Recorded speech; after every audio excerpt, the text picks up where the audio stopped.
Hello guys, welcome to the animal facts episode number 2। मेरा नाम है हेमंत सोनी और आपका स्वागत करता हूँ नेट एक्सप्लो हेमंत यूट्यूब चैनल पे।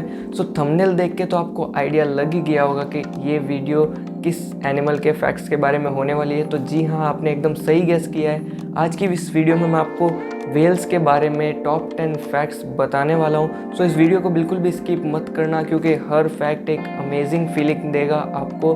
सो अगर आप नए व्यूअर हो, नए हो चैनल पे, तो सब्सक्राइब किए बिना मत जाना। वीडियो पसंद आती है तो वीडियो को लाइक भी कर देना।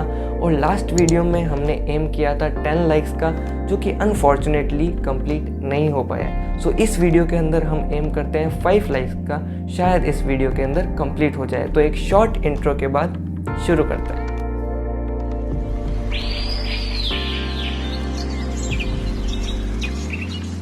जैसा कि आपको पता ही है, अगर नहीं पता है तो मैं बता देता हूँ। वेल्स की कई सारी स्पीशीज़ अर्थ पे पाई जाती है और इनको डिवाइड करने के लिए मेनली 2 टाइप ही ज़रूरी होते हैं।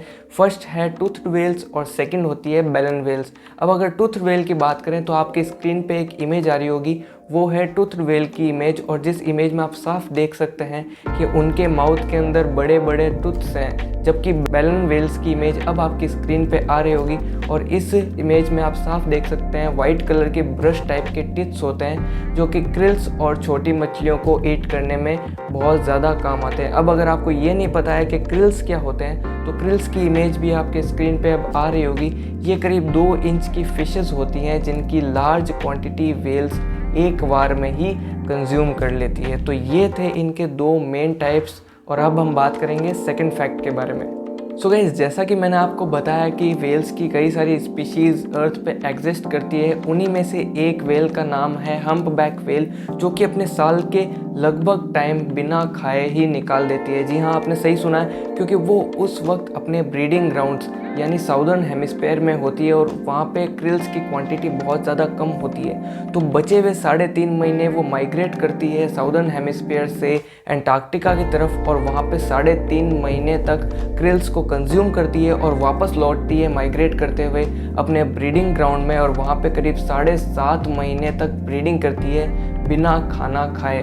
तो आपको ये फैक्ट कैसा लगा? अगर अच्छा लगा है तो वीडियो को लाइक तो बनता ही है। सो आपके स्क्रीन पे एक इमेज आ रही होगी, जिसमें आप साफ देख सकते हैं कि इस वेल के हेड पे एक बहुत बड़ा टिश्यू है, जिसे मेलन कहा जाता है। और ये टिश्यू सारी टूथड वेल पे पाया जाता है और ये कम्युनिकेशन के लिए काम करता है। एकोलोकेशन का यूज़ करते हुए दूसरी वेल्स के साथ कम्युनिकेशन स्टैब्लिश करता है। जैसा कि बैट भी एकोलोकेशन यूज़ करता है दिन में देखने के लिए। वो जब एकोलोकेशन रेज छोड़ता है तो सामने जो दीवार होती है अगर, तो उसको टच करके वो वापस उसके ईयर्स तक आता है, तब उसको पता चल जाता है कि सामने दीवार है। तो वैसे ही वेल्स भी एकोलोकेशन का यूज़ करती है दूसरी वेल्स के साथ कम्युनिकेट करने के लिए, अपना डोमिनेंस डिस्प्ले करने के लिए। सो गाइस, बात करते हैं फोर्थ फैक्ट के बारे में। तो ऐसी कुछ वेल की स्पीशीज़ होती है जो कि ग्रुप में अटैक करती है दूसरे एनिमल्स पे एज देयर फूड। तो मान लो कोई दूसरा एनिमल उनके वाटर में आ गया, तो सारी वेल्स एक नेट की फॉर्मेशन करती है, जिसकी वजह से वो जो एनिमल है जो बीच में आ फंसा है, वो वहीं पे फंसा रह जाता है और सारी वेल्स उस पर अटैक कर लेती है। और इसी वजह से वो दिन के कई सारे एनिमल्स को मार के खा सकते हैं और इसी वजह से उनकी एनर्जी लेवल मेंटेन रहती है। वो सारे ग्रुप में काम करते हैं और फूड को इक्वली शेयर भी करते हैं। सो बात करते हैं फिफ्थ फैक्ट के बारे में। तो पास्ट के कुछ डेकेड्स के रिकॉर्ड्स निकालें तो पता चलता है कि वेल्स की पॉपुलेशन करीब 2.5 लाख के पार हुआ करती थी, लेकिन आज की डेट में ये सिर्फ 3000 ही रह गए हैं। ये बहुत ही बुरी बात है, क्योंकि कई सारी वेल्स नेट में फंसने की वजह से या फिर नेट में फंस के बीच पे आ जाने की वजह से वो वापस पानी में नहीं जा पाते हैं और उनकी वहीं पे ही ऑन द स्पॉट डेथ हो जाती है। तो यही था अपना फिफ्थ फैक्ट। अब हम बात करेंगे सिक्स्थ फैक्ट के बारे में। सो जैसा कि हमने बात किया फिफ्थ फैक्ट के अंदर कि वो वेल्स नेट में फंस जाती है, तो सिक्स्थ फैक्ट यही है कि मैक्सिमम वेल्स नेट में फंस जाती है। अगर हम आर्कटिक ओशन की बात करें तो वहाँ जितनी भी वेल्स है वो अपनी लाइफ टाइम में एक ना एक बार तो नेट में फंसते ही है। अपन ज़्यादा से ज़्यादा बड़ी नेट यूज़ करते हैं ताकि ज़्यादा से ज़्यादा फ़िश पकड़ी जाए, लेकिन बड़ी नेट में कई बार बड़ी वेल्स भी फंस जाती है। वैसे ज़्यादातर वेल्स तो बच ही जाती है, लेकिन कईयों की किस्मत ख़राब होती है जो नेट में फंस के बीच पे आ जाती है या फिर उनके कई ऑर्गन्स, सेंसिटिव ऑर्गन्स ख़राब हो जाते हैं, उसी की वजह से उनकी डेथ ऑन द स्पॉट हो जाती है। गाइस अब हम बात करते हैं 7th फैक्ट के बारे में। तो 7th फैक्ट में आपको स्क्रीन पे एक इमेज दिख रही होगी। इन वेल्स को कहा जाता है नारवेल्स, जो कि इनके आगे एक बड़ा सा लंबा सा टस्क होता है। ये टस्क नहीं है एक्चुअली, ये एक टिथ ही है जो मिलियंस ऑफ ईयर्स से पहले ग्रो करना शुरू हुआ है और जनरेशन टू जनरेशन ये बढ़ता ही चला गया और आज की डेट में इतना लंबा टस्क इनमें पाए जाते हैं। और यूजुअली ये टस्क मेल में ही होते हैं और इनके कई सारे काम हैं, जैसे डोमिनेंस डिस्प्ले करना या फिर कभी डोमिनेंस इक्वली हो जाती है तो फाइटिंग में भी काम आना। और एंटार्क्टिका में जब ये क्रिल्स को कंज्यूम करने जाते हैं तब वहाँ पे जमी बर्फ़ को काटने में भी इनके टस्क्स काम आते हैं। सो गाइस बात करते हैं अब 8th फैक्ट के बारे में, जो कि 7th फैक्ट से रिलेटेड है। 7th फैक्ट में मैंने आपको बताया था कि नारवेल नाम की एक वेल की स्पीशीज़ होती है। सो ये नारवेल नाम आया है ओल्ड नॉर्स नाम के ग्रीक वर्ड से, जिसका मतलब होता है पेल कलर की फ़िश जिसके आगे लंबा सा टस्क हो। तो यही था अपना 8th fact, short and sweet. और बात करते हैं 9th फैक्ट के बारे में।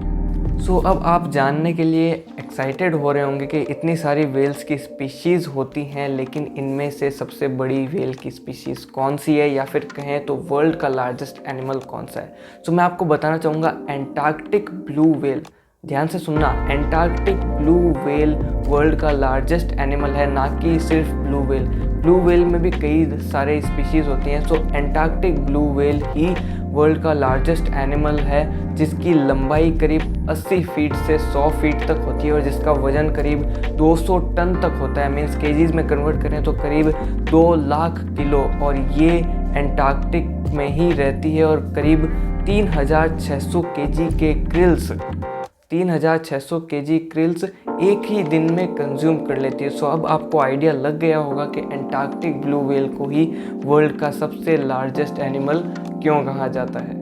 So guys 10th and the last fact की अगर हम बात करें तो ये है एक वेल की स्पीशीज़ के बारे में, जिन्हें कॉमनली कहा जाता है किलर वेल्स। गाइस मैं आपको बताना चाहूँगा ये एक्चुअली में वेल्स है ही नहीं। रिसेंट स्टडी से पता चला है कि ये वेल्स डॉल्फिन की ही सबसे बड़ी स्पीशीज़ है। मीन्स डॉल्फिन में सबसे लार्जेस्ट जो स्पीशीज़ पाई जाती है वो किलर वेल्स ही है। इसे वेल्स की कैटेगरी में इसीलिए ऐड किया गया है क्योंकि इनका साइज़ और इनका वज़न बहुत ज़्यादा होता है as compare to normal dolphin. तो गाइस आज के इस फैक्ट का प्रोग्राम यही ख़त्म होता है। आई होप आपको फैक्ट इंटरेस्टिंग लगे होंगे, और अगर इंटरेस्टिंग लगे हैं तो वीडियो को लाइक किए बिना मत जाना और अपने 5 लाइक का एम मत भूलना, शायद इस वीडियो में कंप्लीट हो जाए।